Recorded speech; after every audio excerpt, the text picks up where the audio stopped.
Io volevo fare il bagno in piscina, ma lei non me lo faceva fare perché pensava che fosse vuota. Allora si è sfilata la giacca e io ridevo perché l'ha fatta cadere nell'acqua. Più tardi ho sentito un urlo. Sono andata a vedere. C'era lei nuda in fondo alla stanza che non respirava più. Volevo chiamare un'ambulanza, ma quello mi ha buttato per terra e mi ha strappato il telefono.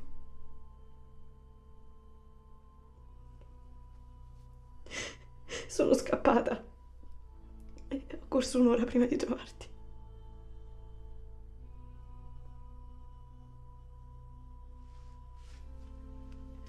L'ho vista morire.